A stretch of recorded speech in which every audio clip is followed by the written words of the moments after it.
வணக்கம். என் பேர் சதீஷ்குமார். நான் வந்து இந்த படத்தில் வந்து ஒரு பார்ட் ஆஃப் ரோல் பண்ணியிருக்கேன். ரொம்ப மகிழ்ச்சியாக இருக்குது. ஒரு அசிஸ்டன்ட் டைரக்டராகவும் இதில் ஒர்க் பண்ணியிருக்கேன். ரொம்ப பெருமையாக இருக்குது.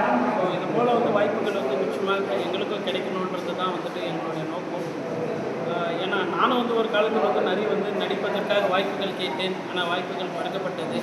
அதனால் நாங்களே ஒன்றிணைந்து எங்களாலேயும் படங்கள் எடுக்க முடியும், மற்றவர்களுக்கு வாய்ப்புகளும் தர முடியும் என்ற எண்ணத்தில் நாங்கள் இந்த முயற்சியில் இறங்கியுள்ளோம். மிக்க மகிழ்ச்சி. மக்களாகிய உங்களுக்கும் பத்திரிகையாளர்களுக்கு மிக்க மகிழ்ச்சியுடன் மகிழ்ச்சி தெரிவித்துக் கொள்கிறோம். கிட்டத்தட்ட பார்த்தீங்கன்னா இப்போ என்னுடைய நான் வந்து இப்போ கூட ஜாயின் பண்ணி ஒரு 5-6 ஷார்ட் ஃபிலிம் பண்ணியிருக்காங்க. அதுக்குலாம் தனியாகவும் பண்ணியிருக்காங்க.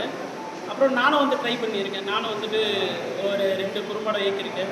ஒரு வெப்சீரிஸ் பாதியில் கைவிடப்பட்டது.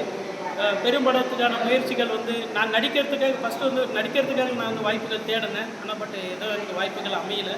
எல்லாம் வந்துட்டு நீ எப்படி நடிப்பேன்றது தான் கேட்டாங்களா தவிர்த்து என் நடிப்பை யாரும் பார்க்கல. இப்போவும் நடிப்புக்காக வாய்ப்புகள் தேடிட்டு இருக்கேன். அதையும் தாண்டி நம்மளே சொந்தமாக நடித்தா எப்படி இருக்கும், நம்மளுடைய சமுதாயத்தோடு இணைந்து ஒரு முயற்சி எடுக்கலாமே அப்படின்ற நோக்கத்தில் தான் நான் வந்துட்டு இவரோட இணைஞ்சு கிட்டத்தட்ட பண்ணிட்டோம். இதோட எங்களுடைய பத்திரிகையாளர் சந்திப்பு வந்து அவங்க வந்துட்டு நிறைய டைம் சந்திச்சிருப்பாங்க உங்களிடம். நான் வந்து இது 2வது டைம் தான். ஸோ நியூஸ் 7 சொல்லவே வேண்டாம். ஏன்னா வந்துட்டு எங்களுடைய செய்திகளில் முதலில் ஒளிபரப்பது அவரோட சேனல் தான். மற்ற சேனலில் இருக்காங்க. பட் எங்களுடைய குரல்களை கேட்டவுடன் வரக்கூடிய ஒரே ஒரு சேனல் இது தான். பட் மீண்டும் நான் சொல்கிறேன், நீங்கள் பெரிதொரு வாய்ப்பு உங்களிடம் கிடைத்தால் நிச்சயமாக எங்களுடைய திறமைகளை பயன்படுத்திக் கொள்வோம் என்பதை நான் மீண்டும் தெரிவித்துக் கொள்கிறேன். நன்றி. என் பேர் சதீஷ்குமார். என் பேர் விஜய். நான் இந்தியாவில் முதல் குறும்படம் எடுத்திருக்கேன். இது வந்து இதோட நின்றுடாமல் பெரிய படம் எடுக்கணும் அப்படின்னு சொல்லிட்டு ஆசைப்பட்டேன். அதனால் வந்து உங்களுடைய உதவியும் உங்களுடைய ஆதரவையும் எங்களுக்கு தரணும்னு சொல்லி நினைக்கிற மக்கள் மூலியமாக படம் எடுத்துருக்கீங்க? 2 படம் எடுத்திருக்கேன். ஃபஸ்ட்டு வந்து சொல்லிட்டு ஒரு படம் எடுத்தேன்.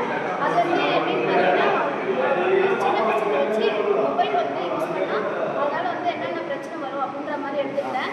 இந்த படம் பார்த்தீங்கன்னா வந்து கோ இன்சிடென்ட் அப்படின்னு சொல்லிட்டு படம் எடுத்திருக்கேன்.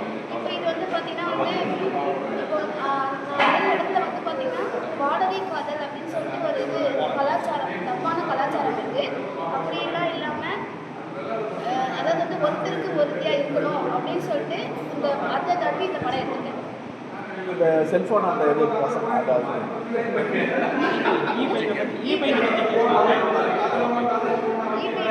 அதான் கேம் விளையாடுறாங்க. அந்த கேம்லாம் விளையாடுறா சின்ன பசங்க வந்து என்னென்ன பாதிப்பு அப்படின்ற மாதிரி எடுத்துருக்கேன்.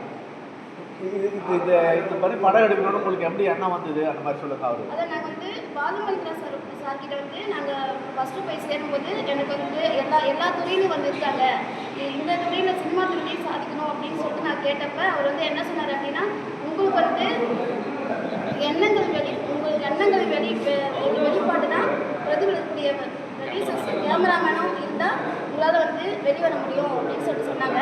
அதனால் வந்து என்னால் வந்து ஷார்ட் ஃபிலிம் மட்டும் தான் பண்ண முடிஞ்சிச்சு.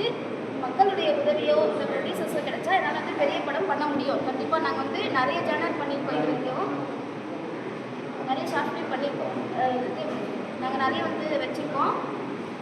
பெரிய படம் பண்ணுறதுக்கே எங்களுக்கு வந்து ப்ரொடியூசர் சப்போர்ட் கிடையாது. அதனால தான் பண்ண முடியல. வணக்கம்.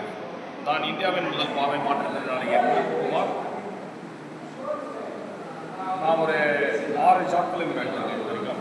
நாங்கள் 2 பேருமே நானும் என்னோட மனைவியும் பாலுமந்திரா அவருடைய சிஷ்யர்கள்.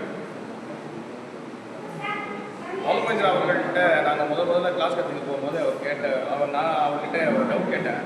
ஐயா, பார்வையிட்டவர்கள் படம் பண்ண முடியுமா, படம் இயக்க முடியுமா அப்படின்னு கேட்டேன். திரைப்படம் இயக்க முடியுமான்னு கேட்டேன். என்னுடைய எண்ணங்களை பிரதிபலிக்கக்கூடிய ஒளிப்பதிவாளர் இருந்தால் நீயும் ஒரு இயக்குனராகலாம் அப்படின்னு சொல்லி சொன்னார். அதன்படி நாங்கள் ஒரு குறும்படம் எடுத்திருக்கோம். நிறைய குறும்படங்கள் எடுத்தோம். பெரிய படம் எடுக்கிறதுக்கான ப்ரொடக்ஷன் சப்போர்ட் கிடையாது. ப்ரொடியூசர்ஸ் பார்த்துட்டு இருக்கக்கூடிய மக்கள் அனைவரும் எங்களுக்கு சப்போர்ட் பண்ணோம். ப்ரொடியூசர்ஸ் முதல்ல அட்லீஸ்ட் எங்களுக்கு ஒன்லைனாவது கேளுங்க. நாங்கள் உங்கள் ஆஃபீஸ் பக்கம் வந்தால் ஏதோ பிச்சைக்காரனை விரட்டுற மாதிரி விரட்டாதீங்க தயவு செஞ்சு.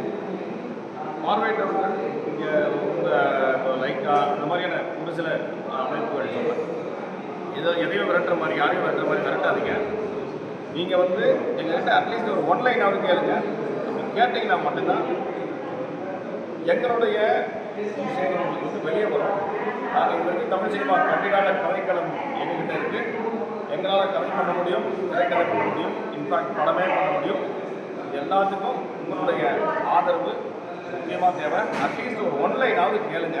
அது நீங்கள் இப்போ ப்ரொடியூஸ் பண்ணுறீங்களோ இல்லையோ ஒரு ஒன்லைனாவது கேளுங்க. சரியா? நன்றி, வணக்கம்.